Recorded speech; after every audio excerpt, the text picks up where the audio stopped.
மக்களுக்காக திமுகவுடன் கைகோர்த்த அதிமுக. எல்லா வண்டியும் அப்படியே திருப்புங்க, இனிமே இங்க வரவே கூடாது. 2 மணி நேரம் ஆச்சு. ஒரு எம்எல்ஏ வந்து ரோட்ல வந்திருக்கிறோமே, இந்த அத்தனை அதிகாரிகள் பேசுறீங்களே, ஒரு 2 மணி நேரத்தில் திருப்பி அனுப்ப முடியாதா? நடு ரோட்டில் லாரிகளை சிறைபிடித்து வைத்து போராட்டம் நடத்திய எம்எல்ஏ. எப்படி நாம இந்த மக்களை காப்பாற்ற போறோம் சொல்லுங்க? இந்த பிஞ்சு குழந்தைகளை எப்படி காப்பாற்ற போறோம்?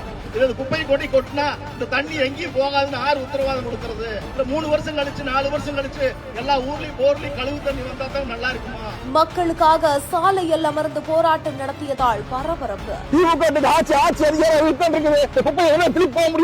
மறுபடியும் வந்து திருப்பூர்ல இருந்து ஒரு 15 லோடு லாரி கொண்டாந்து இப்ப 5 லாரி ஓடி கொட்டிட்டாங்க. அந்த தண்ணிக்குள்ள குப்பையை கொட்டதுனால சுத்தி இருக்கிற ஊரெல்லாம் கிராம தண்ணி குடிக்கிறதுக்கு ஆகலீங்க. பாறைக்குடியிலே குப்பைகளை கொட்டுகிற நடவடிக்கையில் திருப்பூர் மாநகராட்சி ஈடுபடாது என்கிற ஒரு உத்தரவாதத்தை எழுத்துப்பூர்வமாக அன்றைக்கு கொடுத்து விட்டார்கள். ஊர்ல எப்படி வாழ்றது மக்கள்? இதுக்கெல்லாம் பதில் சொல்லி மாவட்ட ஆட்சியர் இங்க வரணும். அதுக்கப்புறம் தான் இங்க கலந்து போவோம். வந்திருக்கிற குப்பை வண்டிகளை எடுத்து திருப்பி போகணும். நீங்கள் இந்த லாரிகளை குப்பைகளை கொட்ட விடாமல் நீங்கள் எடுத்துச் செல்ல வேண்டும் என்று நாங்கள் வைத்த கோரிக்கைகளை ஏற்று அந்த லாரிகளை திரும்ப எடுத்து சென்று விட்டார்கள். திருப்பூர் மாநகராட்சியில சேகரிக்கப்படக்கூடிய குப்பைகளை ஊத்துக்குளி தாலுகா முரட்டுப்பாளையம் ஊராட்சிக்குட்பட்ட கைவிடப்பட்ட பாறை குழியில குப்பைகளை கொட்டுவதா எழுந்த புகாரின் அடிப்படையில் இன்னைக்கு மாநகராட்சி குப்பைகளை 10க்கும் மேற்பட்ட லாரிகள்ல குப்பை கொட்ட வந்ததுனால அந்த லாரிகள்ல பொதுமக்கள் சிறைப்பிடித்து போராட்டத்தில் ஈடுபட்டிருக்காங்க. இந்த நிலையில தான் மக்களுக்காக அதிமுக பெருந்துறை சட்டமன்ற உறுப்பினர் ஜெயக்குமார் குப்பை கொட்ட வந்த லாரிகளை சிறைப்பிடித்து மக்களோட மக்களா சாலையில் அமர்ந்து தர்ணா போராட்டத்தில் ஈடுபட்டு வராங்க.